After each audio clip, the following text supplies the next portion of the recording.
Assalamualaikum warahmatullahi wabarakatuh. Perkenalkan kami dari kelompok 14 dengan materi yang berjudul Pendidikan Islam dalam Pemikiran Ismail Raji Al-Faruqi dan Naqib Al-Attas dengan dosen pengampu Bapak Syarnubi MPD. Latar belakang: Ismail Raji Al-Faruqi dan Muhammad Naqib Al-Attas termasuk salah satu pemikir dan pembaharu pendidikan Islam dengan ide-ide segarnya.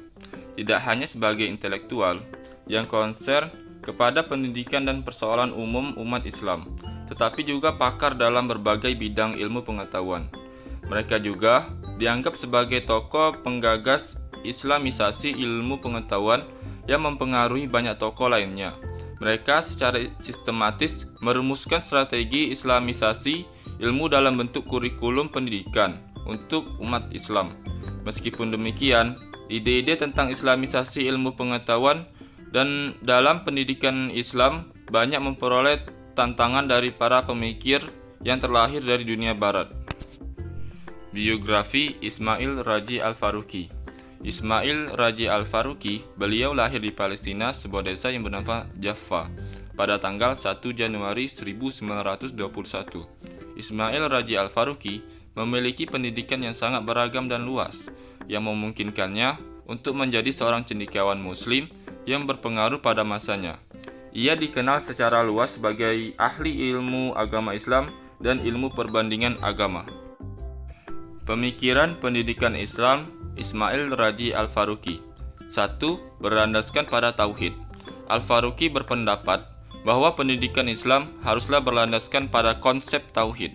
Ini berarti bahwa pendidikan harus membentuk pola pikir yang mengakui keesaan Allah dan menanamkan keyakinan bahwa segala sesuatu berasal dari Allah dan harus dikembangkan dengan cara yang berdasarkan ajaran Islam. Yang kedua yaitu mengajarkan nilai-nilai Islam dalam pendidikan Islam. Al-Faruqi percaya bahwa nilai-nilai ini harus menjadi bagian integral dari pendidikan dan ditanamkan pada siswa sejak usia dini. Ia percaya bahwa pendidikan Islam harus mengajarkan nilai-nilai yang bermoral. Yang ketiga yaitu mengembangkan kepribadian muslim. Pendidikan Islam harus membantu mengembangkan kepribadian muslim yang kuat.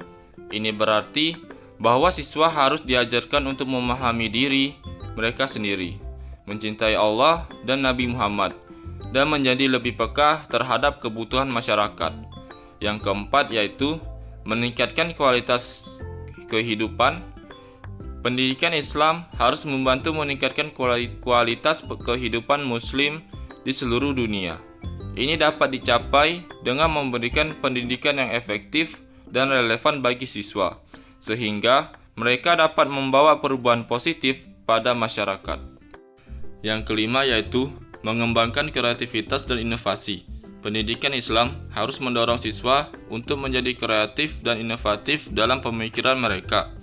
Al-Faruqi percaya bahwa inovasi dan kreativitas dapat membantu muslim untuk memecahkan masalah yang dihadapi oleh masyarakat dan mencapai kemajuan yang lebih besar. Yang keenam atau yang terakhir yaitu integrasi antara ilmu pengetahuan dan agama. Al-Faruqi menganggap pentingnya integrasi antara ilmu pengetahuan dan agama. Pendidikan Islam harus mengajarkan siswa untuk hidup dalam kesadaran tentang keterkaitan antara pengetahuan dan praktik agama, dan bagaimana nilai-nilai agama harus mempengaruhi cara hidup mereka. Dengan pendidikan Islam yang sesuai dengan pemikirannya, Ismail Raji Al-Faruqi berharap dapat membawa perubahan positif pada masyarakat muslim dan memperkuat identitas mereka sebagai umat Islam. Biografi Syed Muhammad Naqib Al-Attas. Profesor Dr. Syed Muhammad Naqib Al-Attas lahir di Bogor, Jawa Barat pada tanggal 5 September 1931. Ayahnya bernama Syed Ali bin Abdullah Al-Attas, sedang ibunya bernama Syarifah Ragwan Al-Idrus, keturunan kerabat Raja-Raja Sunda Sukapura, Jawa Barat. Ayahnya berasal dari Arab yang silsilahnya merupakan keturunan ulama dan ahli tasawuf. Pemikiran pendidikan Islam Syed Muhammad Naqib Al-Attas. Yang pertama, konsep pendidikan Islam. Menurut Naqib Al-Attas, antara ilmu, amal, dan adab merupakan satu kesatuan atau entitas yang utuh. Kecenderungan memilih istilah ini bagi Naqib Al-Atas bahwa pendidikan tidak hanya berbicara yang teoritis, melainkan memiliki relevansi secara langsung dengan aktivitas di mana manusia hidup. Jadi, antara ilmu dan amal harus berjalan seiring dan seirama.